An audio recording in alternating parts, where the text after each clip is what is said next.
بسم الله ما شاء الله. بصوا الطعميه بتاعتنا بعد ما طلعت يا جماعه، شوفوا ازاي متماسكه وماسكه نفسها. شوفوا شكلها حلو جدا، ومن جوه بسم الله ما شاء الله ما شاء الله. بصوا لونها حلو جدا ازاي، وكفايه ان هي نظافه بيتي، يعني كفايه ان هي حاجه نظيفه قوي في البيت. السلام عليكم ورحمه الله وبركاته.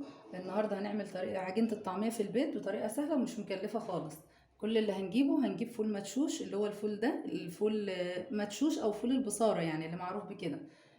ده نص كيلو، وانا نقعاه بقاله 4 أو 5 ساعات تقريبا، وما يزيدش عن كده عشان خاطر لو زاد في الميه قوي بيشرب زيت بعد كده وبتنفش في الزيت. معانا ايه؟ معانا هنا كرات الاخضر ده، ومعانا عود كزبره، ما نحطش بقدونس برضه عشان بتشرب زيت.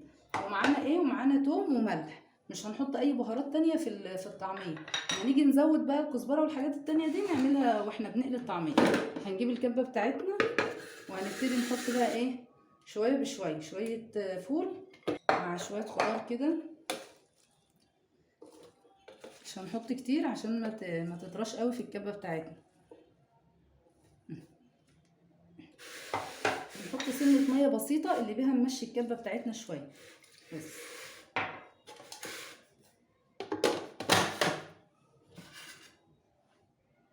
بسم الله.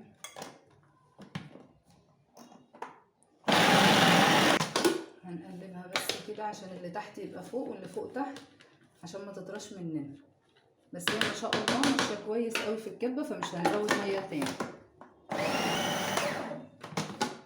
برضه لفه كمان.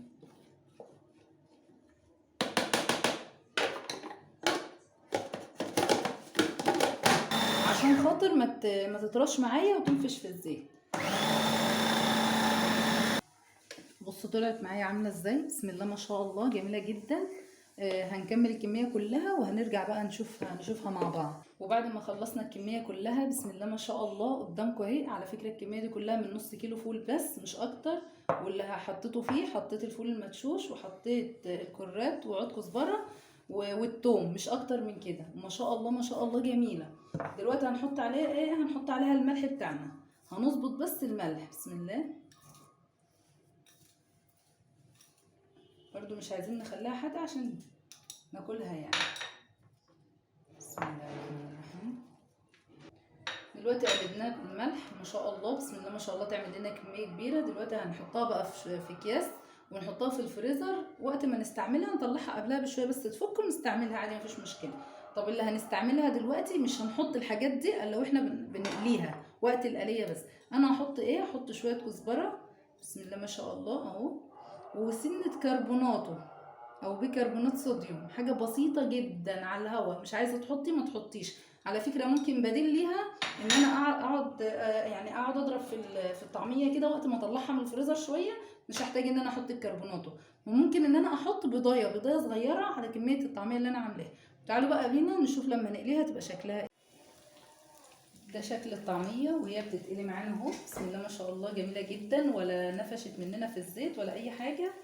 وشوفوا ماسكه نفسها ازاي، وازاي لونها جميل. اللي انا حطاه على وشها ده سمسم. ودي البصله دي انا حطاها لان في ناس بتحط على العجينه بصل. انت لو عايزه نكهه البصل في الطعميه ممكن تحطيها في الزيت زي كده، وعلى فكره ممكن تاكليها مفيش مشكله. لكن البصل في قلب العجينه بتاعه الطعميه بينشفها وبيخليها تفرش يعني. بسم الله ما شاء الله. اعلي الزيت شويه. بسم الله ما شاء الله. شوف الطعميه، شوفوا نفشت ازاي ما شاء الله، وازاي هيبقى لونها جميل قوي لما تطلع.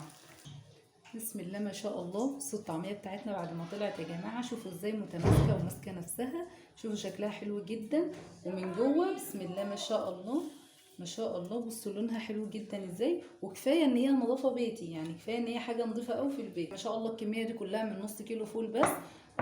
ويا رب يكون الفيديو النهارده عجبكم والسلام عليكم ورحمه الله وبركاته.